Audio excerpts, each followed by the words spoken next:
નમસ્કાર દર્શક મિત્રો, કોરોનાની કારમી થાપટ અંતર્ગત આપનું સ્વાગત કરીએ છીએ. જેનું કામ ખુશીઓના પ્રસંગને દીપાવવાનું છે, એ ખુદ આજે ખુશીઓની શોધમાં છે. કેમ કે છેલ્લા 1 વર્ષ કરતાં વધુ સમયથી કોરોનાના કપડા કાળમાં જે કોરોનાએ થાપટ મારી છે, એને કારણે આજ દિન સુધી ડેકોરેટર્સ, ઇવેન્ટ મેનેજમેન્ટના બિઝનેસ હજુ સુધી ઊભો થઈ શક્યો નથી. આ બિઝનેસને એટલો મોટો ફટકો પડ્યો છે કે આ વ્યવસાય ક્યારે ઉગરી શકશે, એ તો એક મોટો સવાલ જ છે. કોરોનાના કાળે આપણા સ્વજનો છીનવી લીધા, આપણી ખુશીઓ છીનવી લીધી, આપણા શુભ પ્રસંગોને સાદગીથી કરવા આપણને મજબૂર કર્યા છે. આ તમામ પરિસ્થિતિમાં સૌથી મુસીબત ઇવેન્ટ મેનેજમેન્ટ અને ડેકોરેટિંગ બિઝનેસને જ થઈ છે. કોરોનાની આ સ્થિતિમાં જેમના ઘરે પ્રસંગ હોય અને છેવટે બંધ રાખવા પડે અથવા તો અટકીને આવીને બધું ઊભું રહ્યું હોય, ત્યારે એમની માનસિક સ્થિતિની શું પરિસ્થિતિ થતી હશે, એ તો એમનું જ મન જાણે. કોરોના કાળની આ વિકટ સ્થિતિ પર આજની આપણી વિશેષ ચર્ચા છે કોરોનાની આ કારમી થાપટ.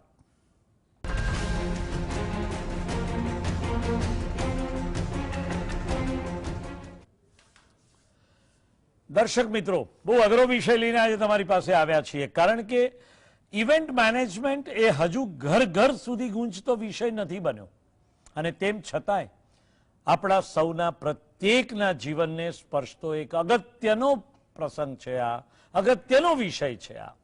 કારણ કે મેં ને તમે બધાએ જ લગ્ન પ્રસંગો માણ્યા છે, ત્યારે આ લગ્ન પ્રસંગોની સજાવટ પાછળ કેટલા માણસોની મહેનત હોય છે એનો આપણને અંદાજ નથી હોતો. અને એક પ્રસંગ પાર પાડવા માટે કેટલી બધી જુદી જુદી એજન્સી એકી સાથે કામ કરતી હોય છે. પરંતુ ઇવેન્ટ મેનેજમેન્ટ એક બહુ મોટો વિષય છે, અને આજે આ ઉદ્યોગને મરણતોલ ફટકો પડ્યો છે. ત્યારે એની ચર્ચા કરવા માટે અમારી સાથે સ્ટુડિયોમાં ઉપસ્થિત છે અમલ ગાંધી, દક્ષેશભાઈ શાહ, કૈલાશ ગોયનકા અને ખાસ ડોક્ટર પાર્થ વૈષ્ણવ. ચારેય મિત્રોનું આ કાર્યક્રમમાં સ્વાગત કરીએ છીએ. અમલભાઈ, તમારાથી જ વાતની શરૂઆત કરીએ. તમે આખી ટીમમાં સૌથી વધારે યંગ દેખાવ છો, એટલે તમારાથી જ વાતની શરૂઆત કરીએ. શું માનો છો, આ ઇવેન્ટ મેનેજમેન્ટની ઇન્ડસ્ટ્રી એટલે શું છે? અને આ ઇવેન્ટ મેનેજમેન્ટ ઇન્ડસ્ટ્રી અત્યારે અમે તો લગ્નના ડેકોરેશન અને એના ભપકાની જ વાત સાથે સમજીએ છીએ, પણ એ ઉપરાંત આ આખી ઇવેન્ટ મેનેજમેન્ટ ઇન્ડસ્ટ્રીની આજે શું પરિસ્થિતિ છે, અને ઇવેન્ટ મેનેજમેન્ટ એટલે શું? કેટલા પ્રકારના પ્રસંગો, કેટલા પ્રકારની ઇવેન્ટ્સ આની સાથે સંકળાયેલી હોય છે? Thank you so much for inviting me. First of all, Subhashbhai, આપણે ઓવરઓલ આખી ઇવેન્ટ ઇન્ડસ્ટ્રીની વાત કરીએ so basically આખી industry, what I see is it divided into 22 different categories. There are different categories such as sports events, exhibition industry, MICE events, wedding industry, social and religious events such as live events, award ceremony and everything. આપણે કોરોનાથી impact event ઇન્ડસ્ટ્રીને શું થઈ છે એનું સૌથી મોટું ને prime એક્ઝામ્પલની વાત કરીએ તો દુનિયાની મોટી સ્પોર્ટ્સ ઇવેન્ટ ઓલિમ્પિક, કે જે ક્યારે એના શિડ્યુલ ડેટથી ક્યારે પાછી નથી ખસી કે ક્યારે પોસ્ટપોન નહીં થઈ, એવી event Olympic 2020 which was scheduled in Tokyo, એ રીશિડ્યુલ કરવામાં આવી છે. તમે એક્ઝિબિશનની વાત કરીએ આપણે તો દુનિયાનું one of the biggest exhibition which was scheduled in Dubai, expo 2020 Dubai, it has been scheduled. So if you look at the overall impact of the COVID-19, તમને આ બે ઇવેન્ટથી જ ઇવેન્ટ ઇન્ડસ્ટ્રીને કેટલો મોટો ફટકો પડ્યો છે એ એક આપણે કન્સિડર કરી શકીએ છીએ. જી જી. So basically if I talk about only event exhibition industry, so let's say કે exhibition industry ની આપણે વાત કરીએ તો it is a significant contribution of the GDP growth of India. Exhibition industry is a 50,000 plus crore industry. Plus તમે એનો growth જુઓ તો annually since last 2 to 3 years the growth of the exhibition industry is more than 8 to 10%. Business transaction related to exhibition industry આપણે જોઈએ તો which are over 3 lakh crore rupees. ખાલી exhibition industry ની વાત કરીએ તો it has been giving employment to more than 20 lakh people. ખાલી exhibition ઇન્ડસ્ટ્રીને નુકસાનની વાત કરીએ so as per the association data it is considered to be 3570 crore rupees loss. So it's a biggest loss. And તમે ખાલી exhibition ઇન્ડસ્ટ્રીમાં જુઓ તો 75% of the exhibitions R related to B2B, which is business to business. And out of that, 85% exhibitions are related to manufacturing products, where manufacturing industries and the factories display their product, display their new innovation, display their new technologies, and the visitors are across come globally. So and 15% of the Indian exhibitions are international exhibitions. So if you look at it in a broader view, so are the foreign direct investments which is so it's the biggest loss to the Indian economy also. Plus this industry is giving lots of employment to the MSME industry. Biggest exhibition industry ને આપણે જોઈએ તો most of the major contributions are the major cities where exhibitions occur are Mumbai, Delhi, Bangalore, Ahmedabad, and most of the cities are affected due to COVID. So industry નું જે 80 to 90% business છે which are from these major cities જે ઘણો impact થયેલો છે. Plus this industry is coming under the government scheme of Make in India, Skill India, then it supports the Digital India. અને આ બધા જે બધા ગવર્મેન્ટના જે પ્રોજેક્ટ્સ છે, ગવર્મેન્ટની સ્કીમ્સ છે, એની અંડરમાં આ વસ્તુ એક્ઝિબિશન ઇન્ડસ્ટ્રી ડેવલપ થઈ રહેલી છે, પ્લસ એને સપોર્ટ મળી રહેલો છે ગવર્મેન્ટ તરફથી. If I look at it as a broader picture, total ઇન્ડિયામાં 4,50,000 square metre of indoor space available છે for exhibition, indoor space. And this most of the spaces are converted into COVID care hospitals. So we are contributing to the society in this way. 4,50,000 square meter of indoor space has been converted into COVID care hospitals, COVID hospitals. Plus, if you look at it in the major cities like Mumbai, Delhi, there are so many COVID hospitals has been created within, I guess, I know 20 days માં મુંબઈમાં 800 beds ની hospital બનાવી દેવામાં આવેલી છે. Plus આપણે all over India જોઈએ તો રેપિડ ટેસ્ટ બૂથ્સ છે, વેક્સિનેશન સેન્ટર્સ છે, પ્લસ ક્વોરન્ટાઇન સેન્ટર્સ છે. This all has been created by this industry only, by the event industry. જી દક્ષેશભાઈ, તમને શું લાગે છે કેટલા લોકો આખા આ વ્યવસાયથી અફેક્ટેડ થયા હશે અને શું પરિસ્થિતિ હશે એમની આજે? આમાં એવું છે કે જ્યારે પહેલા કોરોના આવ્યો ત્યારે ઉનાળાની અંદર લોકડાઉનની પરિસ્થિતિની અંદર તમામે એને સ્વીકાર્યું, અનેક કાર્યક્રમો સરકારે આપ્યા અને એક એવો હતો કે એ સમય નીકળી જશે અને જૂન મહિનાની અંદરથી ધીરે ધીરે તમામ વ્યવસાયો ચાલુ કરવાની તબક્કાવાર સરકારે જાહેરાતો કરી. જી, તબક્કાવાર વ્યવસાયો ચાલુ થયા, પણ એ વખતે જે ઇવેન્ટ ખાસ કરીને આપણે ત્યાં પ્રસંગોની ઉજવણીના એના પ્રતિબંધો નવેમ્બર ડિસેમ્બર મહિના સુધી ચાલ્યા. નવેમ્બર ડિસેમ્બર મુખ્ય વાત, કારણ કે આ ગુજરાતની આપણે વધારે જ્યારે વાત કરીએ ગુજરાતીઓ અને એની અંદરના રહેતા લોકો કે નાના નાના પ્રસંગોને પણ એક ઉત્સવ તરીકે ઉજવતા હોય છે. એમાં પણ નાના બર્થડે પાર્ટી હોય કે વેડિંગ એનિવર્સરી હોય કે તે પછી લગ્ન પ્રસંગ હોય, કોન્ફરન્સ હોય કે કોઈ પણ જાતની સામાજિક ઇવેન્ટ હોય, અને એની પાછળ આ વ્યવસાય સાથે સંકળાયેલા તમે જુઓ તો કેટલા લોકો, રસોઈયાથી માંડીને વેઇટરોથી માંડીને ફોટોગ્રાફર, મહેંદીવાળી છોકરીઓથી માંડીને ડેકોરેટર, ઇવેન્ટ અનેક એટલે અને બધા જ એ આખા ઓવરઓલ જે છે કે ભાઈ રેસ્ટોરન્ટ પણ એનો વ્યવસાયની અંદર, કિચન, એટલે આખો 30% લોકો ઇફેક્ટિવ છે. જે ઓવરઓલ તો વસ્તીની જે વાત કરી એની અંદર નવેમ્બર મહિનાની અંદર જ્યારે સિઝન આવી ડિસેમ્બરમાં, ત્યારે એક બીજો વેવ આવ્યો. આ વખતે મુહૂર્તો ઓછા હતા, બધાના ઉનાળાની અંદર મુહૂર્તોની હતા, એટલે એપ્રિલ, મે, જૂનની અંદર લગભગ 24 થી 28 જેટલી ડેટ્સ છે લગ્ન માટેની, અને એ બધા નક્કી કરીને બેઠા છે. ત્યારે હવે આ માથા પર એકદમ જે આફત આવી, એમાં પણ સરકારશ્રી તરફથી જે પહેલા 10 વાગ્યાનો ટાઈમ, પછી 9 વાગ્યાનો ટાઈમ, પછી 8 વાગ્યાનો ટાઈમ, અને એ કર્ફ્યુની અંદર આ વ્યવસાય સાથે કે અથવા તો જે પરિવારોને ત્યાં પ્રસંગ છે એનું શું થશે, એનું ક્યાંય કોઈએ, કારણ કે આ સામાજિક તાણાવાણાથી બંધાયેલી બાબત હતી અને એની સાથે લોકોની લાગણીઓ અને લોકોની ભાવનાઓ, અને એમાં પણ એક ડર હોય કે મારા ઘરની અંદર કોઈક ને કંઈક થશે તો, મારા જે દીકરો બ્રાઇડ કે ગ્રૂમ છે એને કંઈક થશે તો.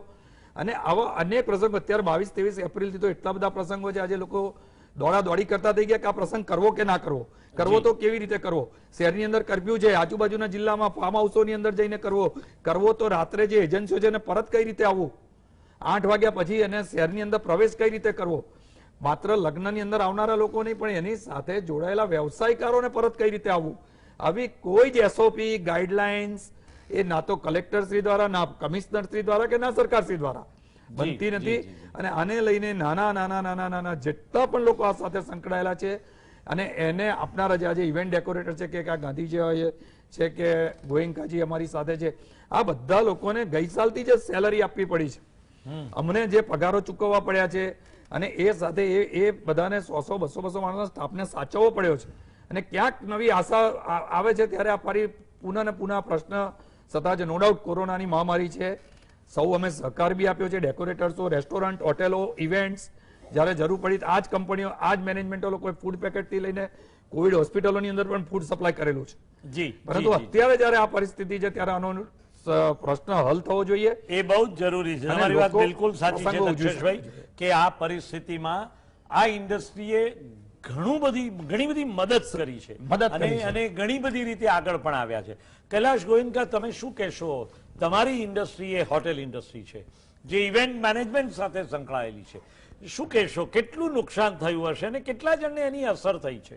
લાસ્ટ કોરોનાના ટાઈમથી આ ગણતરી કરવા જઈએ તો આખા ઇન્ડિયામાં 50%થી વધારે રેસ્ટોરન્ટો બંધ થઈ ગઈ. હોટલો બી તમે જુઓ તો 30 થી 35% હોટલો બંધ થઈ ગઈ છે, નાની હોટલો બી બંધ થઈ ગઈ છે. અમારી પોતાની રેસ્ટોરન્ટો બી ઘણી બધી અમે લોકોએ બંધ કરી છે અને સ્ટાફને ઘરે મોકલી દો છે. અને પાછો હમણાં અમે લોકોએ ચાલુ બી કર્યું પણ પાછું આવ્યું માર્ચથી, તો એના કારણે ઘણું બધું નુકસાન હમણાં અમે લોકો વેઠવીએ છીએ અને કોઈ રસ્તો બી છે નહીં. હવે સ્ટાફ બી જાણે છે કે આ બધું નુકસાનમાં અમે કામ કરીએ છીએ, તો ઘણી બધી અમે ઇન્ડસ્ટ્રીમાં આ જે ઇવેન્ટો હમણાં જે વાત કરી કે ઇવેન્ટના હિસાબે અમે ફંક્શનો જે બુક કર્યા છે, મતલબ લગ્નોના, એ બધા કેન્સલેશન થઈ ગયા હમણાં.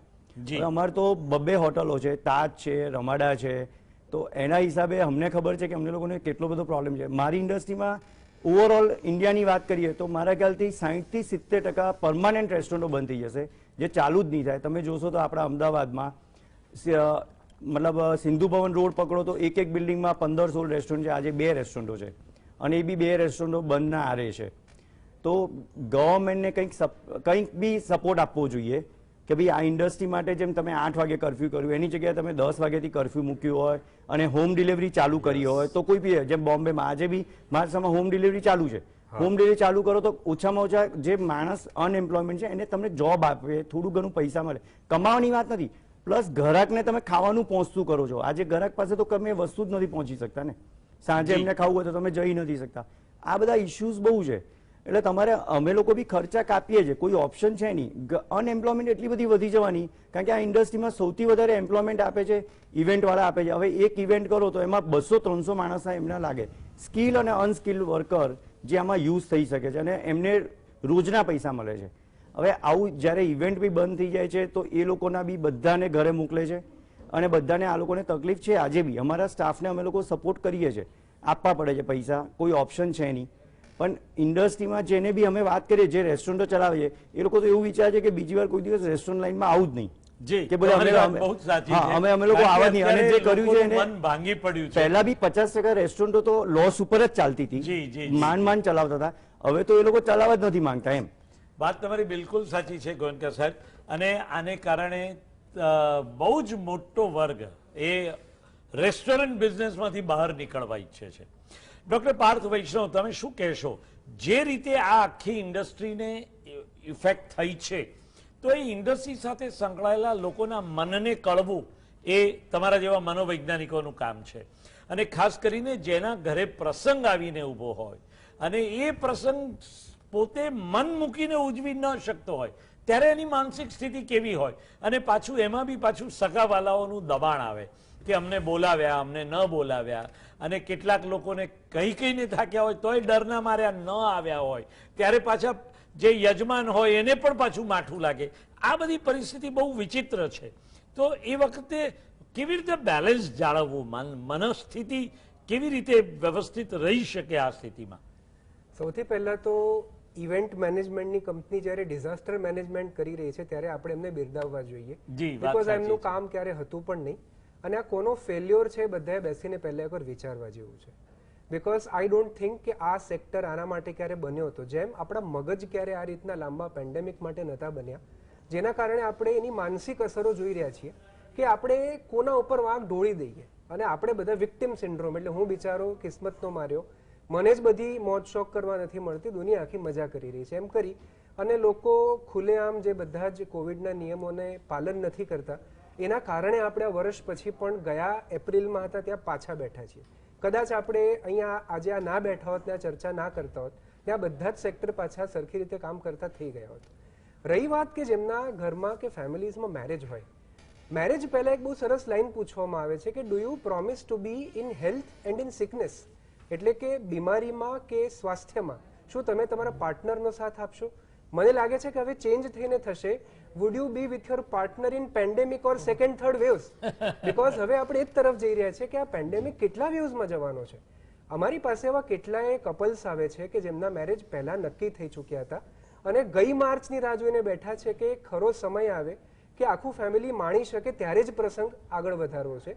કેટલાક એવા કપલ્સ આવે છે કે જેમણે પેન્ડેમિકમાં ભયમાં આવી અને તરત લગ્ન નક્કી કરી લીધા, કે એમણે પ્લાન જ નહોતું કર્યું કે હમણાં મેરેજીસ છે, but they are so scared. અને ભય એવી વસ્તુ છે કે માણસ પાસે ડિસિઝન જલ્દી લેવડાવે છે અને ક્યારેક થઈને ખોટા ડિસિઝન હોય, એમાં જો પરણવાનું ડિસિઝન ખોટું હોય તો કેટલી જિંદગી ખરાબ થાય આપણે બધા જ વિચારી શકીએ છીએ. તો કેટલાક એવા લોકો છે કે હજી સુધી બેઠા જ છે કે પરમ દિવસે કરી નાખું, એપ્રિલમાં કરી નાખું, મેમાં કરી નાખું. જેમ દર્શનભાઈએ કીધું કે નોબડી ઇઝ શ્યોર કે પ્રસંગ માથે લીધો તે શું થશે આ બધાનું. સો લોકો એક આખી કન્ફ્યુઝન સ્ટેટમાં છે. આઈ વુડ ફીલ કે એક આના કારણે લોકો કોરોના ડિનાયલ, મતલબ કે કોરોના છે જ નહીં, કાં તો લોકો એવું માને છે અને ફટ કરી અને કોઈ પણ જાતના પ્રિકોશન્સ વગર પ્રસંગ લે છે, અથવા તો લોકો કોરોના કન્ફ્યુઝનમાં જતા રહે છે, કારણ કે નિયમ એટલા બધા ચેન્જ થઈ રહ્યા છે. ઘણીવાર તો મને પોતાને રાતના હોસ્પિટલથી નીકળતા યાદ જ નથી રહેતું કે આજે કર્ફ્યુ 8નો છે, 9નો છે, 10નો છે, નથી, શું કરવાનું છે. સો પ્રોબેબલી એક કન્ફ્યુઝન સૌથી મોટું કારણ છે કે ઇવેન્ટ મેનેજમેન્ટના સેક્ટરમાં કે લોકો જેમના ઘરમાં પ્રસંગ છે એમના મગજમાં એક પેનિક આવી ગયો છે, ડર આવી ગયો છે કે કાલે મેં જો મે મહિનામાં પ્રસંગ લીધો અને ગવર્મેન્ટ મેમાં લોકડાઉન કરી નાખશે તો હું કયા મોઢે ક્યાં જઈશ. એવા કેટલાય યુગલ આવી રહ્યા છે કે જેમનામાં આ બધા ઇશ્યુઝને કારણે પ્રી મેરિટલ પ્રોબ્લેમ્સ ચાલુ થઈ ગયા છે, કે લગ્ન હજી થયા પણ નથી અને લગ્ન જીવનની બધી જ પ્રોબ્લેમ ચાલુ થઈ ગઈ, કારણ કે સાયકોલોજીકલી લોકો બહુ જ કંટાળી, થાકી અને ભયભીત થઈ ચૂક્યા છે, અથવા તો લોકો કેરલેસ થઈ ચૂક્યા છે કે જે થવું હોય થાય, આપણે જે કરવું છે એ જ કરવાનું છે. I think it is time કે આ બધા વસ્તુને મેનેજ કરવા માટે, જેમ કે આપણે સુભાષભાઈ, તમે પોતાની પેનલમાં દરેક ફિલ્ડના એક્સપર્ટને બોલાવવાની કોશિશ કરો છો.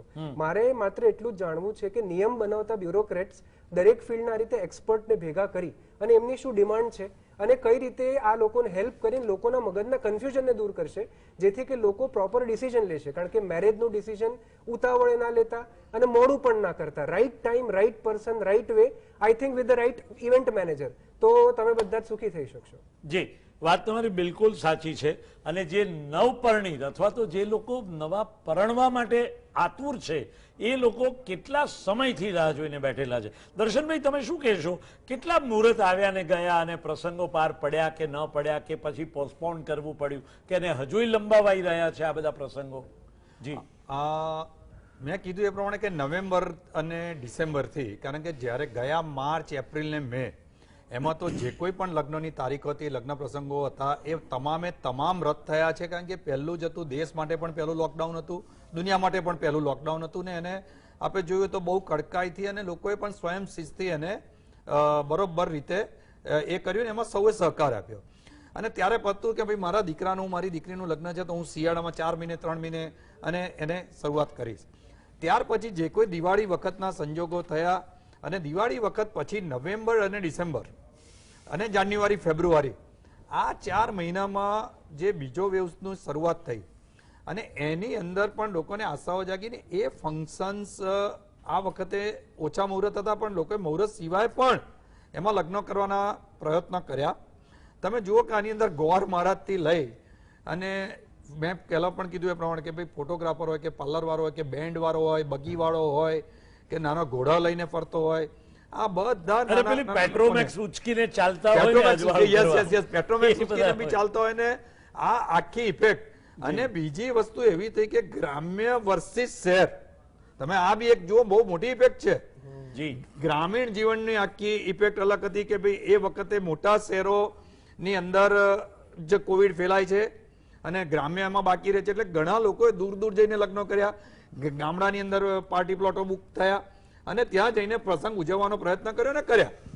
પણ માર્ચ મહિના પછી તમે જો કે એપ્રિલની વધારે પડતું 16-17 તારીખથી 21મી એપ્રિલથી 30મી એપ્રિલ અને બીજી મે થી 31મી મે સુધીમાં લગભગ 19 થી 21 જેટલા મુહૂર્તો લગ્નના એકદમ સારા મુહૂર્તો છે. અને એમાં જૂન મહિનાના 15મી જૂન સુધીના આ બધા મુહૂર્તો છે. અમારે ત્યાં પણ લગભગ આ બધી તારીખની અંદર 8-10 ડેસ્ટિનેશન વેડિંગ્સ અને અન્ય રીતે લગ્નો બધા બુક થયેલા છે. આજે જે 15 એપ્રિલથી જે કોઈ પણ લગ્નો છે આ બધા લોકો દ્વિધામાં છે, પ્રસંગ થશે કે નહીં. પહેલી વાત, જેમ ડોક્ટર સાહેબે કીધું એ પ્રમાણે કે લોકોની અંદર માનસિકતા અને આ મેન્ટાલિટી અંદર બ્યુટી પાર્લર ની અંદર પૈસા આપીને ચૂક્યા છે. પણ ઓલમોસ્ટ બધા સાહેબ કેન્સલેશન આવી ગયા છે, ઓલમોસ્ટ બધા કેન્સલેશન છે. અમારે ત્યાં જેટલા તાજમાં ફંક્શન બધા કેન્સલ છે, કેન્સલેશન કે કેન્સલ છે, કારણ કે એ લોકો અથવા તો 200 માણસનું જે ફંક્શન હતું હવે 100 100 થયા. હવે 100 માંથી પણ એને લાવવા છોકરા છોકરા છોકરી કોને અને સરકાર પોતે પાછું એમ પોલીસ એમ કહે છે કે અમારે કોઈ પણ રીતે સાંખી નહીં લેવાય.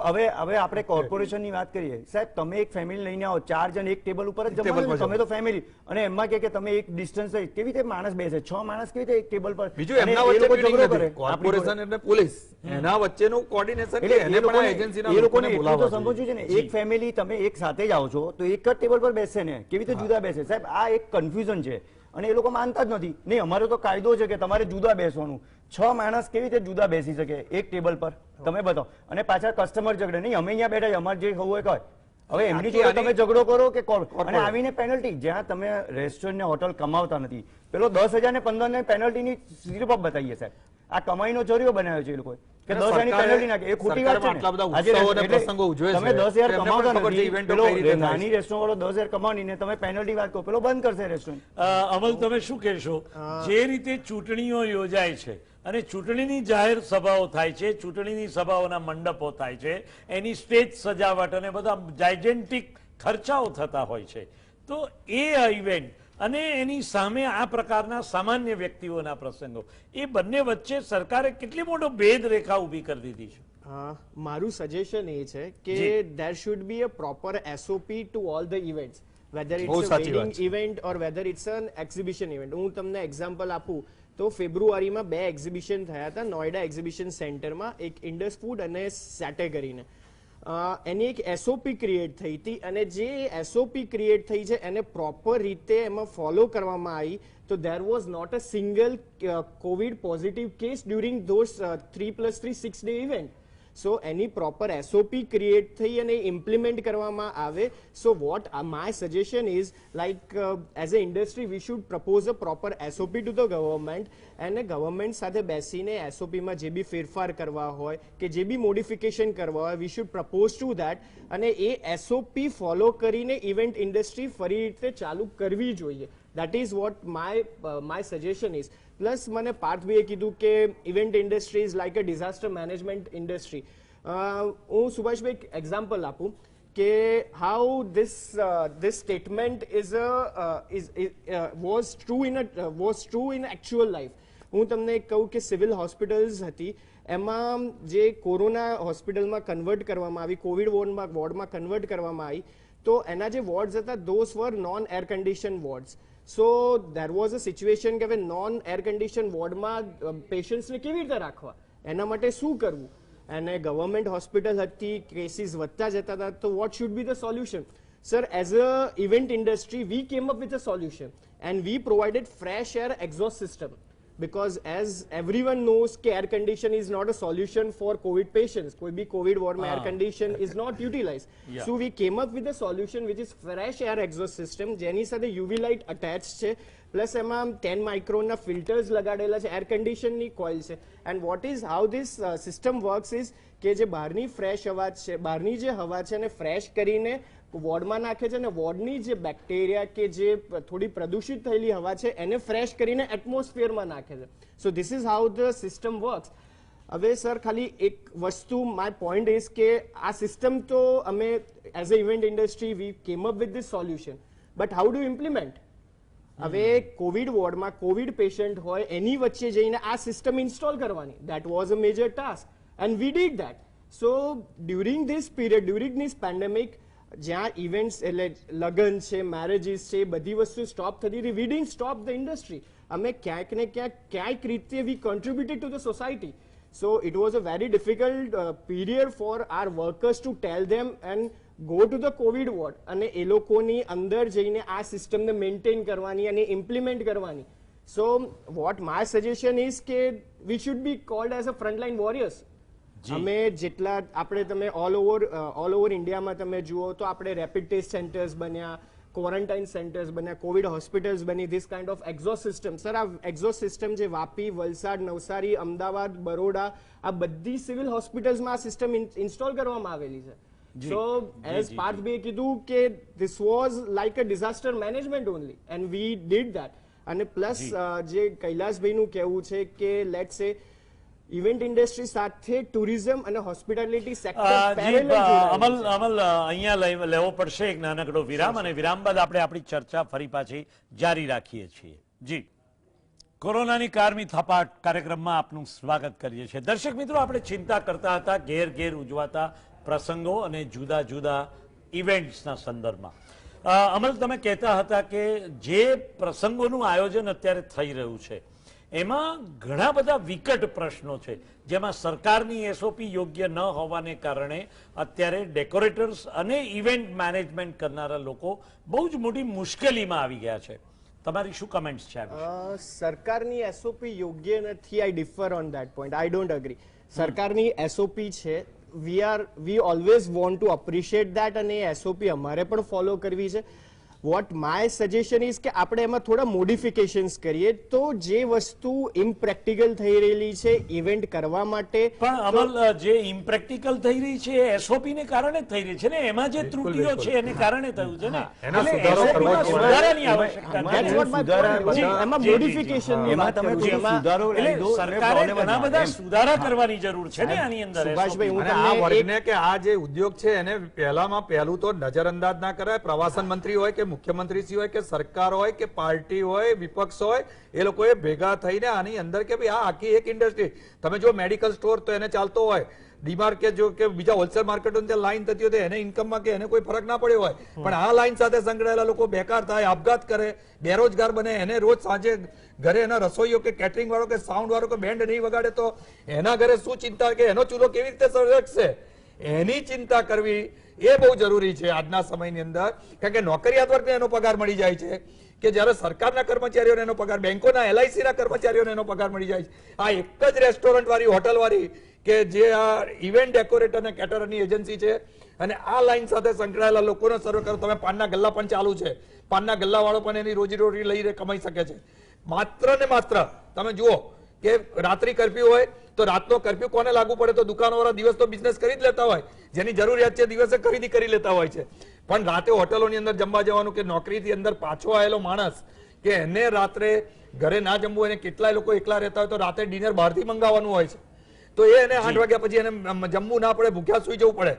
જેમ ગોયંકાભાઈ કહ્યું કે મુંબઈની અંદર કોર્પોરેશને આટલા કેસીસ હોવા છતાં પણ હોમ સર્વિસ અને ફૂડ સર્વિસ ચાલુ રાખી. જે રીતે પણ ડેકોરેશન કે ઇવેન્ટ કે ફંક્શનો પત્યા પછી આ એજન્સીના લોકો એના ઘરે જઈ શકે એના માટે એના કર્ફ્યુ પાસ અથવા તો એનામાંથી જે ડર નીકળી જવો જોઈએ, એ મહારાજ હોય, ફોટોગ્રાફર હોય, વિડીયોગ્રાફર હોય, કોઈ પણ આ લાઈન સાથે સંકળાયેલો હોય, તો એક આની એસઓપીમાં નો ડાઉટ સરકારશ્રીને માથે બી જ્યારે, કારણ કે આટલા બધા ઇન્જેક્શનની વ્યવસ્થા કરતી અને સરકાર પણ સાચા રસ્તે કે આ બધા એમાં જઈ રહી છે, પણ આ ઉદ્યોગની અંદર હું કહું કે ટોટલી છે ગઈ સાલના માર્ચ કરતા આ વખતના માર્ચની અંદર જીએસટી નું કલેક્શન પણ વધી ગયું છે.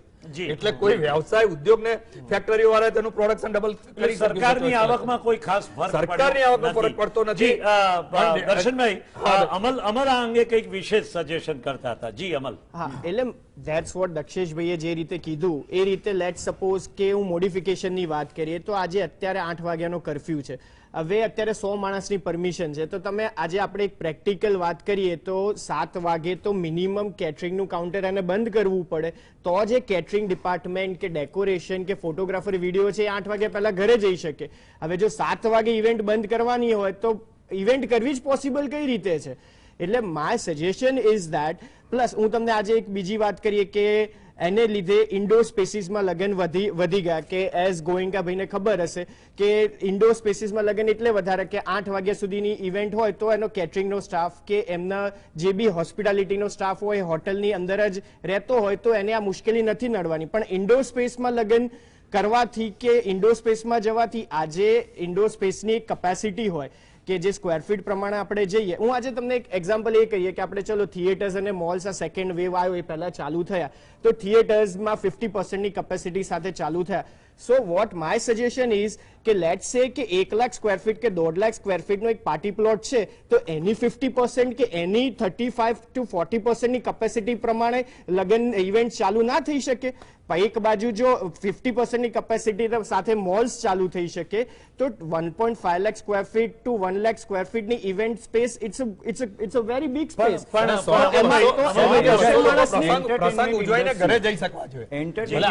એને એવી તો એટલી તો એ છે કે એટલી તો સરકારે કે બધા બાંહેધરી આપી છે કે પ્રસંગ ઉજવીને ઘરે જઈ શકે શાંતિ. એટલી મોટી છે એન્ટરટેનમેન્ટ ઇન્ડસ્ટ્રી જે તમે એને મેનેજ કરો તો બહુ સારું સરકારને બી રેવન્યુ થાય છે એવું નથી. અને એને ટાઈમ એન્ટરટેનમેન્ટ માટે બધો ટાઈમ સાંજનો જ છે. તમે 10 વાગ્યા પછી કર્ફ્યુ નાખો કોઈ પ્રોબ્લેમ નથી. 8 થી 10 માં શું ફેર પડે છે? જ્યારે તમે સવારે 6 થી લઈને 8 વાગ્યા સુધી બધા ફરે છે 2 કલાક વધે તો એમાં શું છે માણસ એન્ટરટેનમેન્ટને એક તકલીફ જ ના પડે એનાથી કોઈ ફરક નથી પડતો. તમે ડિસ્ટન્સ મેન્ટેન કરો. રેસ્ટોરન્ટમાં માણસ એક ટેબલ પર બેસે છે 5 જણ અને 5 તો પોતે ઘરેથી આવે છે. ક્યાં જુદા છે સાહેબ? એ તો જોડે આવે છે. આપણે ભેગા તો કરતા નથી. એક જ કારમાં આવ્યા હશે. હા એક જ કારમાં આવ્યા છે તો એમાં શું ફરક પડે છે મને એ ખબર ના પડી. અરે આવી બધી એટલે નાની નાની વસ્તુઓ છે અને ઇટ મીન્સ અમને લોકોને કહેવામાં બી તકલીફ થાય છે. ગ્રાહકને બી અમને લોકોને કહીએ તો અમને લોકોને કહે છે કે તમારે મેનેજ કરવાનું. નહીં તો અમે લોકો આવી રીતે બેઠા છે ઝઘડો થાય છે ત્યાં. વ્યવસાય ઇફેક્ટિવ થયો છે અને એમાંથી બહાર કે ભાઈ ઉજવનાર લોકો નોટ ઓનલી ધ ભાઈ કે કોઈ ક્લબ કે રિસોર્ટ વાળા કે રેસ્ટોરન્ટ વાળા કે ભાઈ ડેકોરેટર કે એવું વ્યક્તિગત નહીં પણ આની સાથે ઇફેક્ટેડ લોકો માટે તાત્કાલિક કોઈ રસ્તો થાય. 8 વાગ્યા પછી જેનો પ્રસંગ છે એ પણ 10 વાગ્યા સુધી ઘરે જઈ શકે. આ બહુ તાકીદની જરૂરિયાત છે અને સમયની માંગ છે. સમય જો વહેતો જશે તો આ લાઈનની અંદર ઘણા લોકો બેકાર થાય છે અને એના બહુ જ માઠા પરિણામો ભોગવવા પડશે. જી પાર્થ, તમે શું કહેશો? અધિકારીઓની માનસિકતા કે રાજ્ય સરકારના પ્રતિનિધિઓની માનસિકતા અને એમની માનસિકતા વચ્ચે જે રીતે કોરોના અટવાયો છે અને કોરોના અટવાયો હોય ત્યારે કોઈ પણ ઘરના પ્રસંગો ડિસ્ટર્બ થતા હોય ત્યારે પણ લોકોની માનસિકતા છતી થતી હોય છે. શું કહેશો? સરકારી અમલદારોની માનસિકતા વચ્ચે કોરોના વધારે અટવાયો છે એવું નથી લાગતું તમને? આઈ થિંક ઓવરઓલ માનસિકતા વચ્ચે કોરોના એટલે અટવાયેલો છે. પહેલા તો પેનલમાં 3 એન્ટરટેનમેન્ટ કે ઇવેન્ટ ઇન્ડસ્ટ્રી જેમાં કામ ઓછું હોવાનો બર્નઆઉટ અને એક મેડિકલ ઇન્ડસ્ટ્રી જેમાં કામ બહુ વધારે કર્યા હોવાનો બર્નઆઉટ. એટલે બે એક્સ્ટ્રીમ્સ બર્નઆઉટના લોકો બેઠેલા છે અત્યારે. આઈ કેન કમ્પ્લીટલી અન્ડરસ્ટેન્ડ એમની સાયકોલોજી કે જે રીતના આ રીતના નિયમો બની રહ્યા છે કે એવા એન્ટી એમની ઇન્ડસ્ટ્રી નિયમ probably I do agree with it કે એમના જ ઇન્ડસ્ટ્રીને મેક્સિમમ માર પડે છે. હાવેવર આનો એક ફ્લિપ સાઇડ પણ છે કે નિયમ બનાવનાર જેમ મેં કીધું એમ બ્યુરોક્રેટ્સ અથવા તો માત્ર સરકારી અધિકારી ના હોઈ શકે. ઇટ ઇઝ વેરી ઇમ્પોર્ટન્ટ કે તમે લોકોને એ રીતના બાંધછોડ નથી આપતા અથવા લોકોને એ રીતના તમે અમુક રિલેક્સેશન ફેઝ આપો છો. આપણે છે ને સાયકિયાટ્રિસ્ટ તરીકે અમે લોકો બાળકોને ક્યારે હાથ ના ઉપાડતા, પનિશ ના કરતા, પણ એમને થોડુંક કંઈક પનિશમેન્ટ કની બદલે કંઈક એમને નેગેટિવ રિન્ફોર્સમેન્ટ આપજો, થોડુંક પોઝિટિવ રિન્ફોર્સમેન્ટ આપજો. સો પ્રોબેબલી એ રીતના સરકારે નિયમ કાઢવો જ પડે કે લોકોને એમની રીતે એન્ટરટેનમેન્ટ માટે કંઈક પોઝિટિવ રિન્ફોર્સમેન્ટ મળે છે તો કદાચ એ અમુક કર્ફ્યુના નિયમ પણ વધારે સારી રીતે પાળી શકશે. બીકોઝ તમે દરેક બાજુથી માણસને જ્યારે દબાવો છો ત્યારે માણસ એને તોડી અને એની અગેન્સ્ટ જવાની મેક્સિમમ કોશિશ કરે છે. જેનું એક્ઝેક્ટ એક્ઝામ્પલ આપણા સ્ટેટમાં નશાબંધી છે કે આલ્કોહોલનું પ્રોહિબિશન છે કે ગુજરાત આલ્કોહોલ માટે આખા ઇન્ડિયામાં મેક્સિમમ આલ્કોહોલ વપરાતો. પ્રોહિબિશનમાં તમે વાત કરી, આપણા સરકારે એવું જાહેર કર્યું કે શનિ રવિમાં સરકારની ઓફિસો બંધ, બરાબર, ગાંધીનગર. એમાં અમે લોકો તો પ્રાઇવેટાઇઝેશન છે, અમારે ત્યાં લીકર શોપ ને બધું છે, એ બી બંધ થઈ જાય. બોલો હવે એમાં ક્યાં સરકાર આવ્યું? લીકર શોપ ને રવિવારે બંધ હોય છે. અચ્છા, કોઈ ટેક્સ કે એમાં કોઈ બેનિફિટ નથી આપતા કે તમે તો એ જ ખર્ચામાં કોઈ બેનિફિટ નથી. અમે એની સેલરી ભોગવીએ છીએ સરકારની. એમાં આટલું બંધ થયું તોય અમે લોકો એને સેલરી આપી. 8 વાગ્યાની કર્ફ્યુની જગ્યાએ 7 વાગે ટાઈમ કર્યો, પણ 12ની જગ્યાએ 11 નથી કર્યો. એમાં ક્રાઉડ વધી જાય છે. તમે ટાઈમ ઓછો કરો છો તો તમે લેવા માટે ક્રાઉડ વધી, એવું 1 કલાક પાછું આ બાજુ 11 વાગે કરે ને તો પ્રોબ્લેમ ના આવે. હવે શનિવારે બંધ કરી દીધું તો પાછું તમે હવે એક બાજુ કહીએ છીએ આપણે કે ડિસ્ટન્સ મેન્ટેન કેવી રીતે કરવાનું? ગોયનકા સાહેબ, ભારતના વડાપ્રધાને લોકડાઉન લાવતા પહેલા જ કહ્યું હતું કે લોકડાઉન દરમિયાન કોઈનોય પગાર અટકાવશો નહીં, કોઈનોય પગાર કાપશો નહીં, અને તમે જે કંઈ અગાઉના વર્ષોમાં ભેગું કર્યું હોય એમાંથી આ ગરીબ માણસોના ઘરનો ચૂલો ચાલે એટલા માટે એમને પગાર આપવાનું ચાલુ રાખજો.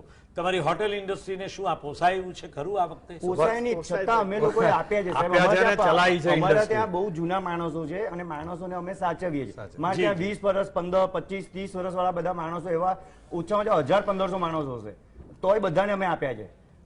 એવું નથી આપ્યા, પણ આજની તારીખમાં અમે લોકો એમને ગામડે મોકલીએ છીએ. હવે કેવી રીતે પોસાય? If you look at this industry, it's a manpower driven industry. અહીંયા કોઈ ટેકનોલોજી નથી, અહીંયા એવું નથી કે આ મશીન મૂક્યું તો અહીંયાથી આ બાજુ ખીરું નાખ્યું ઢોસો નીકળી જવાનો. હા, એટલે અમાર તો લેબર અને મેન પાવર સાથે સંકળાયેલા છીએ. અમે તો અત્યારે અમે 50% થી ઓછા સ્ટાફમાં કામ કરીએ સાહેબ, બધાને ઘરે મોકલેલા છે. તમે આજે જુઓ તો ઇટ્સ જ્યારે બી કોઈ બી અર્જન્સીમાં કોઈ બી કામ કરવાનું કે કોઈ બી ઇવેન્ટ કરવાની આવે તો આજે તમે નવા માણસ રિક્રુટ થયેલા પાસે એ અર્જન્સીમાં કામ લઈ જ ના શકાય. એટલે ધીસ ઇઝ આ જે એમણે સાહેબે કીધું છે same is with our organization. બધા ઓર્ગેનાઇઝેશનમાં બી આજે પણ સુભાષભાઈ આમાં શું છે કે આ એક જ ઇન્ડસ્ટ્રી એવી રહી કે જેને લોંગ ટાઈમ સહન કરવું પડે. તમે જો મેં એ જ કીધું કે અનેક દરેક અને બધી સિઝનો, દાખલા તરીકે યમલભાઈની હોય, ગોયંકાની હોય કે ભાઈ કોઈ પણ તમે જુઓ આની અંદર તો આની અંદર હોટલો કેટલી વેચવા ઉપર આવી છે, હોટલો કેટલી બેંકોમાં ગઈ, કેટલી હોટલો મેક્સિમમ લોન હોય છે, કોઈ લોન કે ઇન્ટરેસ્ટમાં તમને બેનિફિટ નથી આપ્યું. બધી હોટલો તમે જો મેક્સિમમ 50% હોટલ તો બેંકમાં જવાની સાહેબ. અત્યારે બધી ઓપ્શન, તમે કઈ હોટલ પર હાથ મૂકો એ હોટલ તમને મળે જ છે. સર્વિસ ઇન્ડસ્ટ્રી 50% માલ વેચવા તૈયાર, 50% ભાવે તમે બનાવવા જાઓ તો તમને રૂપિયાના 2 રૂપિયા લાગે ને આજે તમને 1 રૂપિયામાં મળે છે વસ્તુ. સો આઈ થિંક મેન્ટલ હેલ્થ સપોર્ટની જરૂરત ખાલી પ્રજાને નહીં પણ રાજાને પણ છે, અધિકારીઓને પણ. અને અધિકારીઓએ આ એસઓપી બાબતે એની એસઓપી એટલે આમાં સરકાર વિચારવું પડે. સુભાષભાઈ જે ચૂંટાયેલા પ્રતિનિધિ છે કે સરકાર છે ગુજરાતની, ખાસ કરીને સંવેદનશીલ સરકારને જ્યારે આટલા મોટા માહોલની અંદર સરકાર કામ કરી રહી છે ત્યારે એને યોગ્ય પ્રતિનિધિ સાથે પ્રજાના જે આ મુખ્ય છે એની એક પ્લેટફોર્મથી જો પ્રોપરલી કહેવામાં આવે તો એમાં નો ડાઉટ જેમ એમણે કીધું પ્રમાણે એસઓપીમાં થોડા ઘણા ફેરફાર કરી અને મૂળ વસ્તુ કે ભાઈ 100 ને બદલે 200 કે 100 લોકો બી પણ એ પ્રસંગ ઉજવીને જઈ શકે અને આટલા લોકોને આ પ્રસંગ ઉજવી શકવામાંથી છૂટ આપવા, તો એને લઈને કઈ કોરોના નથી ફેલાવવાનો. તમે દિવસે કે રાત્રે દક્ષેશભાઈ એક વાત તો સ્વીકારવી પડશે કે લગ્નમાં લોકો ટોળા ભેગા થતા હોય છે અને આ જે ટોળા ભેગા થાય એ લોકો લગ્ન પ્રસંગ જ એવો છે કે જેમાં એકબીજાને ગળે મળે કે એકબીજાની સાથે ભેટે કે એકબીજાની સાથે હળી મળીને વાતો કરે અને એ દરમિયાન એ કોરોના સંક્રમણ થાય છે. બિલકુલ સુભાષભાઈ આ વાત સાચી છે ને, એટલે જો મંદિરોથી લઈ અને જાહેર ફંક્શનો ઉપરની એસઓપી બની છે પણ સાથે સરકારી કાર્યક્રમો કે અન્ય કાર્યક્રમો ચાલુ રહ્યા અને એની સાથે લગ્ન પ્રસંગો માટે પણ જેટલી આપણી સરકાર પાસે જે અપેક્ષા હોય કે સરકાર આટલા મોટા તંત્રને ચલાવી રહી હોય તો એની સામે પ્રસંગ જેને ઉજવો છે કે જે લોકો છે એને પણ એટલું જ સભાનતાથી રાખવું પડે અને વારંવાર જ્યારે વડાપ્રધાનશ્રી પણ આવીને વારંવાર કહેતા હોય, જ્યારે રાજ્યનો મુખ્યમંત્રી બી કહેતો હોય, સરકાર કહેતી હોય તો સોશિયલ ડિસ્ટન્સ, પછી એની સાથે માસ્ક પહેરી, સેનિટાઈઝર અને આ ઇન્ડસ્ટ્રી સાથે સંકળાયેલા લોકોએ પણ એનું પૂરેપૂરું પાલન કરી અમે એનું વેક્સિનેશન કે ભાઈ ચલો કયો અમારો સ્ટાફ છે તો એ સ્ટાફના વેક્સિનેશન પહેલા થઈ જાય કે આ સાથે જે કોઈ સંકળાયેલા લોકો છે એના આરટીપીસીઆર ટેસ્ટ થઈને જેની અંદર જે સ્ટાફ છે કે આઈધર એ કેટરિંગ વાળો છે કે છે, આવી થોડી સાવચેતી રાખીને પણ જો કરીએ તો આ ઇન્ડસ્ટ્રી પણ આ રીતે સહકાર આપવા સરકારને તૈયાર છે. તમે શું કહેશો કૈલાશભાઈ, તમે શું કહેશો હોટેલ ઇન્ડસ્ટ્રી માટેની શું એસઓપી છે અને એમાં પાલન નથી થતું એવું તમને લાગે છે અત્યારે? ના, હોટલમાં અને રેસ્ટોરન્ટમાં અમે પોતે પાલન કરીએ જ છે સાહેબ. આજે બી અમે પીસીઆર ટેસ્ટ ને બધું ટાઈમ પર કરાવીએ છીએ. અમારે ત્યાં પાલનમાં બહુ સ્ટ્રિક્ટ છે અમે લોકો. અને તમે જશો તો અમારે ત્યાં ગ્લોવ્સ હોય છે, બધું પહેરેલું હોય છે, અંદર અમે એટલું બધું સેનિટાઈઝ કરેલું. પણ લોકો જમવા આવતા ડરે છે એ વાત સાચી છે? જમવા આવતા નથી ડરતા સાહેબ, પણ આ એક પ્રોબ્લેમ મેં તમને આપને કીધો કે એક ટેબલ પર બેસો બીજા પર ના બેસો, એટલે એ લોકોને જમવા આવું છે એ લોકો હવે ટાઈમ બદલ્યો, બપોરે આવે છે. પણ બપોરે બી તમે જે ખાવાનો ટાઈમ તો સાંજનો છે ને, એટલે સાંજના કસ્ટમર કપાઈ ગયા. આજે અમે હમણાં જે પહેલા 50% ઓપરેટ કરતા હતા, અમુક રેસ્ટોરન્ટો અમે બંધ કરી કાઢી, અને અત્યારે અમે જે માણસો એક રેસ્ટોરન્ટમાં 30 થી 35 સ્ટાફ હોય, આજની તારીખમાં 6 થી 7 માણસોથી કામ કરીએ છીએ સાહેબ. આટલો ફરક પડી ગયો. અને બીજા બધાને અમે ગામડે મોકલ્યા કે એટલે અગ્રી કરું કે આપણે અત્યારે જે ડિસ્કશન કરીએ છીએ કે સરકાર પાસેથી સરકાર શું કરી રહી છે, હું આજે એમ બી કહી શકું કે જેટલી સરકારની જવાબદારી છે એઝ અ ઇન્ડસ્ટ્રી પ્રોફેશનલ્સ આપણી બી એટલી જ જવાબદારી છે. જેમ ગોયંકાભાઈએ કીધું કે એમના સ્ટાફના આરટીપીસીઆર રેગ્યુલર કરાવે છે, સેનિટાઇઝેશન પ્રોપર કરે, સેમ અમે બી અમારે આટલી રેસ્ટોરન્ટ છે તો આજે એક બી માણસ અમારો કોરોનામાં નથી. આજે આટલી જગ્યાએ અમે કામ કરીએ છીએ, આટલા મારા 150 રેસ્ટોરન્ટ થી ઉપર હશે, ઓફિસમાં ક્યાંય કોરોના નથી. બધે એ લોકોને અમે મેન્ટેન કરીએ છીએ. એ લોકોને ત્યાં ફેમિલીમાં આવ્યું અને તોય પોતાને નથી આવતું, એટલું અમારે ડેકોરેટર કે ઇવેન્ટ વાળા કે મારા સ્ટાફ ને થશે તો એની આખી મને મારી સાયકલ તૂટશે કે મારા આના પછી મારા આના પછીનો મારો પ્રસંગ છે નહીં ઉજવી શકું. અને એટલા માટે બી એ લોકો એલર્ટ રહીને આ ઇન્ડસ્ટ્રી સાથે જેટલા લોકો સંકળાયેલા છે એલર્ટ છે, એ લોકો રહ્યા છે. અને પ્રશ્ન એવો જ વારંવાર વળીને આવે છે કે આને જે અત્યારનો માર પડેલો છે એમાંથી આ ઝડપથી કઈ રીતે ઉભા થાય, અથવા તો એને સરકાર સાથે રહીને આનું શું સમાધાનકારી વલણ આવે, અને એમાં જાણવું બહુ જરૂરી. તમે શું કહેશો? ઇવેન્ટ ઇન્ડસ્ટ્રીમાં સૌથી વધારે ઇવેન્ટ્સ બાળકોની બહુ જ સફર થઈ છે આ દિવસોમાં, અને છેલ્લા 1.5 વર્ષથી ક્યાંય પણ તમે બાળકોની કોઈ ઇવેન્ટ યોજી નથી શક્યા. બાળકોને નથી બગીચામાં લઈ જઈ શકતા, બાળકોને નથી કોઈ એમ્યુઝમેન્ટ વોટર પાર્ક નથી લઈ જઈ. તો એ સંજોગોમાં અત્યારે બાળકો માટે શું કરી શકાય, અને ખાસ કરીને ઇવેન્ટ ઇન્ડસ્ટ્રીઝ એ બાળકો માટે શું કરી શકે? એટલે તમે અત્યારે સેકન્ડ વેવની જો વાત કરીએ તો this wave is also affecting children also. જ્યારે ફર્સ્ટ વેવ હતો ત્યારે ચિલ્ડ્રનમાં એની કોઈ ઇફેક્ટ્સ નહોતી, પણ આ સેકન્ડ વેવમાં જો ચિલ્ડ્રનમાં બી સંક્રમણ વધી ગયું છે. સો હું મારો પહેલેથી બી હજુ બી હું એમ કહું છું કે એસઓપીસ જે ક્રિએટ થયેલી છે અને મોડિફાય કરવામાં આવે. પ્લસ આજે તમે ગોયંકાભાઈએ કીધું કે એમની 150+ રેસ્ટોરન્ટ છે, પણ એમાં કોઈ કેસીસ નહીં. દેટ્સ અ ગ્રેટ અચીવમેન્ટ કે આજે as a industry professional he has taken the responsibility. એવું નથી કે ખાલી સરકારે કીધું એટલે સરકાર કહે છે એટલી વસ્તુ થાય છે, પણ એઝ અ ઇન્ડસ્ટ્રી પ્રોફેશનલ આપણે પોતાની જવાબદારી લઈએ છીએ. પોતાની જવાબદારી અને આપણે આપણા શરીરની તો જવાબદારી સરકાર તો કે આપણે બી તો એવું છે. મેન્ડેટરી નથી કે તમે તમારા સ્ટાફનો આરટીપીસીઆર ટેસ્ટ કરાવો, પણ as a precaution we are doing it. So આજે આપણે બી એટલી જ જવાબદારી લઈ રહ્યા છે, અને સરકારની સાથે સાથે આ વસ્તુને આ પેન્ડેમિકમાંથી કેવી રીતે બહાર આવ્યું. હું આજે ચલો આ તો આપણે બધા પ્રોબ્લેમ્સની વાત કરી. What is the solution of this? આપણે આનું શું સોલ્યુશન શું વિચારવું જોઈએ? બીકોઝ અત્યારે અમારી ઇન્ડસ્ટ્રી કે હોસ્પિટાલિટી કે ટુરિઝમ કે ક્લબ એન્ડ રિસોર્ટ્સ આ ઇન્ડસ્ટ્રીમાં there is a huge investment. So we have a huge current assets. તો આ અસેટ્સને અમે અસેટ્સની સામે we are not able to generate the revenue. તો મારું સરકારને રિક્વેસ્ટ છે કે we should be given collateral free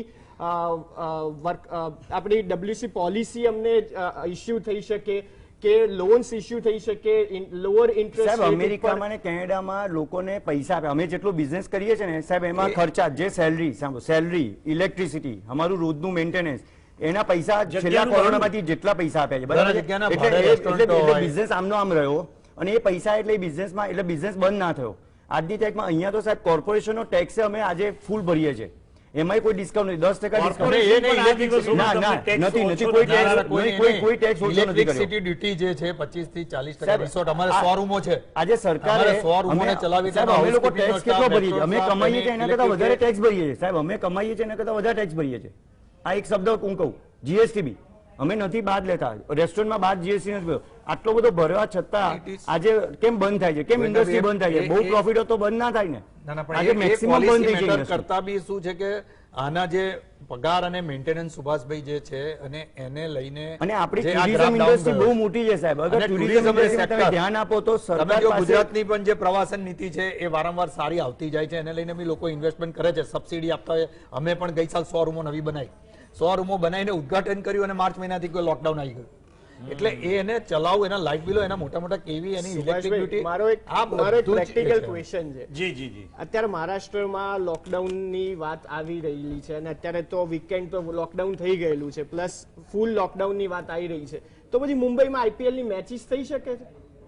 વાત સાચી છે. તો પછી અહીંયા ઇવેન્ટ્સ કેમ ના થઈ શકે? ના અમલભાઈ, આ બંને વસ્તુમાં બહુ જ ફરક છે.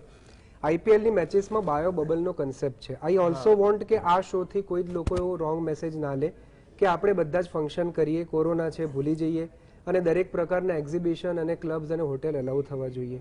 Let us all face a fact કે આપણે એક બહુ જ ગંભીર મહામારીથી પીડાઈએ છીએ. સેકન્ડ વેવ એ ફર્સ્ટ વેવ કરતાં ક્યાંય સ્ટ્રોંગ છે. વાયરસના વેરિયન્ટ આવશે. બાયો બબલનો કન્સેપ્ટ એથી બહાર લઈ જવો અઘરો છે, જેનું એક્ઝેક્ટ એક્ઝામ્પલ છે કે એમાંથી કેટલાય ફોરેન પ્લેયર્સે વિડ્રો કર્યું છે, કારણ કે એમાં મેન્ટલ ડ્રેનેજ બહુ વધારે થાય છે. એક બાયો બબલમાં રહેવું, એક રૂમની બહાર ન નીકળવું, અમુક લોકોથી વધારે ન મળવું.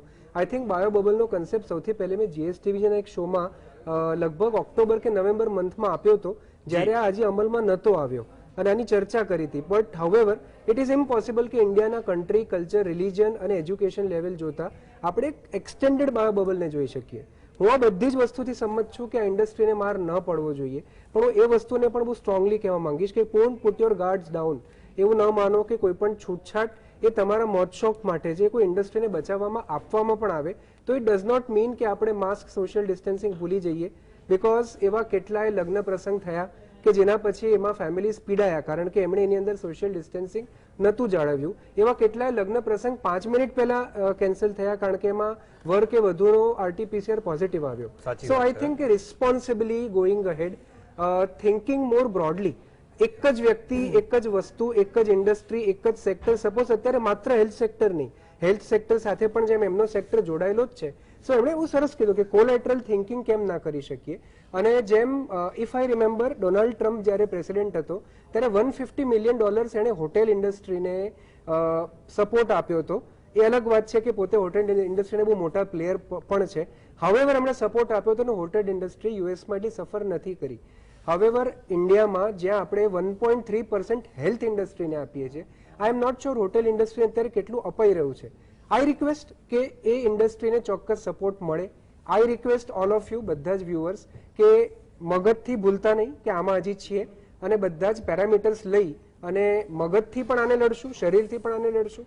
અંદર અંદર નહીં લડીએ, એકબીજા સાથે નહીં લડીએ, પણ વાયરસ સાથે લડીને આમાંથી બહાર આવીશું. જી, હું તમારી બધાની સાથે સંમત થાઉં છું અને દરેક જણને 1 મિનિટ આપું છું. આપણી પાસે વધારે સમય નથી. આ 1 મિનિટ દરમિયાન સરકાર પાસેથી તમારી શું અપેક્ષા છે? યસ, ગોયનકાજી. ના, આમાં સરકાર પાસેથી કોઈ અપેક્ષા જેવું નથી.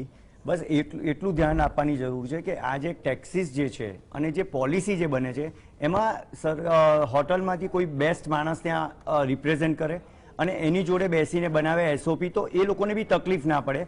જે અમે ઓબે કરવા તૈયાર છે, જે બી બોલે છે અમે જે એસઓપી છે એને ફોલો બી કરીએ છીએ, પણ એમાં જે પ્રોબ્લેમ્સ આવે છે એક બે એ સાંભળે અને એને અમે બરાબર ઇમ્પ્લિમેન્ટ કરીએ બધા. દક્ષેશભાઈ. જી, સરકાર પાસે અપેક્ષા હોય જ, અને આ ઇન્ડસ્ટ્રીમાં કીધું પ્રમાણે કે આ એક જ ઇન્ડસ્ટ્રીને થોડુંક એને પાસે કોઈ પણ નિયમોને લીધે અનજસ્ટિફાય, કારણ કે દાખલે 20 શહેરોની અંદર બી કરફ્યુ નાખ્યો, તો એ કરફ્યુની અંદરની જે ગાઈડલાઈન કહે છે કે એની અંદર જે તે હોટેલ કે રિસોર્ટ શહેરની અંદર કે એ શહેરની અંદર એ ફંક્શન ન ઉજવી શકે કરફ્યુગ્રસ્ત ટાઈમની અંદર પણ. તો આ ખાલી થોડોક જ સુધારો અત્યારે કે ભાઈ 1-2 કલાક માટે બી ભલે આ છે, અત્યારે 8 વાગ્યાની જરૂર છે, સંવેદનશીલતા છે, અને રાજ્યના મુખ્યમંત્રી પણ અનેક શહેરોની અંદર રોજે રોજ આજે પ્રવાસ કરતા હોય આવા સંજોગોની અંદર, ત્યારે અમે એવી વધારે અપેક્ષા નથી માંગતા, પણ જે હોટેલો, રિસોર્ટો, આ ઇન્ડસ્ટ્રી સાથે સંકળાયેલા લોકોને 2 કલાક કઈ રીતે છૂટછાટ અપાય તો જે પ્રસંગો જે લઈને બેઠા છે એના માટે જે કોઈ ટેન્શન છે એ ટેન્શન દૂર થાય અને બિચારો 1-2 વર્ષથી પોતાના દીકરા દીકરીનું કે કોઈ પણ નાનો મોટો પ્રસંગ છે એ ઉજવી શકે અને એને પોતાની જે કહ્યું કે આ એક લાગણી, આસ્થા, ભાવનાનો વિષય છે, તો એ એક સંદર્ભે સરકાર એમાં જરૂરરૂપ બધાને મદદરૂપ થશે તો એક બહુ સારા આશીર્વાદરૂપ થશે. જી, અમલ ગાંધી. મારી સરકારને એ વિનંતી છે કે as a association we propose them the SOPs. એ એસઓપી અમારી સાથે ડિસ્કસ થાય અને એસઓપીમાં જે બી મોડિફિકેશન સરકાર તરફથી હોય કે જે બી પ્રેક્ટિકલ અપ્રોચ હોય એ એસઓપીસ એક વખત ક્લિયર થાય, એસઓપીસ પ્રેક્ટિકલી ઇમ્પ્લિમેન્ટ કરી શકીએ. હું તમને એક એક્ઝામ્પલ આપું. લેટ્સ સે if V talk about the exhibition industry. આજે એક્ઝિબિશનમાં ઘણા વિઝિટર્સ આવતા હોય છે. સો can we make a SOP કે એમાં જે બી રજીસ્ટ્રેશન થતું હોય છે તો પ્રી એક્ઝિબિશનની પહેલા પ્રી રજીસ્ટ્રેશન થઈ જાય, એ લોકોને ટાઈમ અલોકેટ કરવામાં આવે. લેટ્સ સે સવારે 10 થી 11 માં વેન્યુની કેપેસિટી 50,000 સ્ક્વેર ફીટ હોય તો એમાં આટલા જ વિઝિટર્સ અલાઉડ હોય, તેટલા વિઝિટર્સ માટેની એક SOP ક્રિએટ થાય અને 10 to 11 માં એટલા જ વિઝિટર્સને અપોઇન્ટમેન્ટ મળે, એટલા જ વિઝિટર્સ. એક્ઝિબિશન થાય તો એના કારણે હોટલ ચાલે, એના કારણે રેસ્ટોરન્ટ ચાલે, એના કારણે તમારી ટેક્સી ચાલે. કેટલા બધા મતલબ તમે બિઝનેસીસ કેટલા બધા ઇન્ટર રિલેટેડ છે, જે બધાને ફાયદો થાય. આપણે વાઇબ્રન્ટ નવરાત્રી જોઈએ તો વાઇબ્રન્ટ નવરાત્રી જોવા માટે ઓલ ઓવર ઇન્ડિયાથી લોકો આવે છે અહીંયાની નવરાત્રી ઉજવવા માટે, માણવા માટે. તો it is indirectly supporting to tourism and hospitality sector. જી જી જી જી જી આ જે SOP જાહેર થાય એ SOPમાં રાજ્યનું મંત્રીમંડળ કેટલે અંશે કારગત હોય છે એના કરતા વિશેષ IAS ઓફિસરો અને સ્થાનિક કોર્પોરેશનોના કમિશનરો એ સૌથી મહત્વની ભૂમિકા ભજવતા હોય છે, કારણ કે એ લોકો એમના હાથ નીચેના અધિકારીઓ પાસેથી જે ફીડબેક લેતા હોય છે એ ફીડબેકને આધાર પર આ SOP એ નક્કી કરતા હોય છે. પાર્થ, તમે એક જ મિનિટમાં કહો કે આ જે બ્યુરોક્રેટિક બિહેવિયર છે આખી SOP તૈયાર કરવામાં, એ કેટલે અંશે જવાબદાર છે ઇન્ડસ્ટ્રીને તોડવા માટે? કદાચ સેલ્ફ સેન્ટર્ડ અને નાર્સિસિસ્ટિક, એટલે માત્ર પોતાની જાતને, પોતાના વિચારને અને પોતાના ઓપિનિયનને જો લોકો ઇમ્પોર્ટન્સ આપશે તો કદાચ જેમ એક માના 4 છોકરા હોય ને 4 માંથી કોકનું ઓછું આવી જાય, એમાં જે આ ઇન્ડસ્ટ્રીને ઓછું આવી રહ્યું છે એવું કદાચ થઈ શકે. I think it is time કે એક સેન્ટ્રલ લો બને અને સ્ટેટ વાઇઝ એમને છૂટછાટ ના આપે, પણ ઇન્ફેક્શનના રેટ વાઇઝ છૂટછાટ કે એના રેટ વાઇઝ એમાં સ્ટ્રિક્ટનેસ આપે અને સેન્ટ્રલી બધાને કન્ફ્યુઝ કર્યા વગર એક સ્પેસિફિક ગાઈડલાઈન દરેક ક્ષેત્રમાં આપે, જેથી કે કોઈ પણ ક્ષેત્રને ઓછું ના આવે, કોઈ પણ વ્યક્તિને ઓછું ના આવે. ઇન્ડિવિજ્યુઅલ લેવલે બધાને લાગે કે અમને એડ્રેસ કરી અને આત્મનિર્ભર એટલે આપણે પોતાની જાતને પણ સપોર્ટ કરીએ અને જ્યારે જરૂર પડે ત્યારે આપણી ઉપરો અધિકારી પણ આપણને સપોર્ટ કરે. પોતાના વિચારમાં, નાર્સિસિઝમમાં કે સેલ્ફ સેન્ટર્ડનેસમાં ખોવાઈ અને નિયમ બનાવવામાં ધ્યાન રાખે પણ લોકોની સગવડને ધ્યાન ના રાખે અથવા તો લોકોની માનસિકતાને ધ્યાન ના રાખે, એવું ના થાય તો આઈ થિંક કે આ તકલીફમાંથી આપણે સારી રીતે વધારે બહાર આવી શકશું. જી, કોરોનાની કારમી થપાટ અંતર્ગત આપણી સાથે આજની ચર્ચા બહુ જ મહત્વની રહી અને વિશેષ ઉપયોગી સાબિત થઈ છે. જો સરકારના પ્રતિનિધિઓ આ ચર્ચા સાંભળતા હોય તો મને લાગે છે કે એક નવેસરથી SOP વિચારવાની તાતી જરૂરિયાત છે. આપણી સાથે ચર્ચામાં જોડાયા ડોક્ટર પાર્થ વૈષ્ણવ, અમલ ગાંધી, દક્ષેશભાઈ ઝા અને કૈલાશ ગોયનકા. આપ ચારેય મિત્રોનો ખૂબ ખૂબ આભાર માનીએ છીએ. દર્શક મિત્રો, કોરોનાની કારમી થપાટ બરાબર વાગી રહી છે એ વાત આપણે ભૂલવી ના જોઈએ. આજે જ આપણે 5,500 જેટલા કોરોના પેશન્ટ્સના આંકડાને વટાવી ચૂક્યા છીએ. ત્યારે આપણે સમજવાનું છે કે સરકાર પોતે જે કંઈ પગલાં લે, પણ હું વ્યક્તિગત રીતે કોરોનાથી બચવા માટે કયા પગલાં લઈ રહ્યો છું. અને મારે ત્યાં જ્યારે કોઈ પણ પ્રસંગ હોય ત્યારે મારે સરકારની SOPને કોઈ પણ સંજોગોમાં પાળવી અનિવાર્ય છે. આ વાતને પણ આપણે સમજવી જોઈએ. આપણા ઘરે આવતો પ્રસંગ એ આપણે માટે અત્યારે મહત્વનો એ રીતે છે કે એનાથી બીજા કોઈ લોકો કોરોનાથી સંક્રમિત ન થવા જોઈએ. આપણા ઘરે આવેલો મહેમાન એ કોરોના લઈને જો જશે તો કાલે સમાજની પરિસ્થિતિ બદલાઈ જશે, આખું ચિત્ર બદલાઈ જશે. આ વસ્તુને આપણે બરાબર ધ્યાનમાં રાખવી પડશે. માટે માસ્ક પહેરવું, સોશિયલ ડિસ્ટન્સ જાળવવું, સાબુ કે હાથ ધોતા રહેવું પડશે. અને આ બધાની સાથે સાથે સૌથી મહત્વની વાત એ છે કે સરકારે ઘડેલા નિયમોનું પાલન પણ એટલું જ અનિવાર્ય છે. જો કે સરકારે પણ સામે પક્ષે વિચારવાનો સમય પાકી ગયો છે કે જે રીતની SOP તૈયાર થાય છે એ કોઈક રડ્યા ખડ્યા અધિકારીઓની મનગઢત કહાનીઓ તો નથી ને. આ વસ્તુ અંગે વિશેષ ચર્ચા કરવી અનિવાર્ય છે. આપ સૌ અમારી સાથે આજની ચર્ચામાં જોડાયેલા રહ્યા એ બદલ આપ સૌનો આભાર. જોતા રહો GS TV.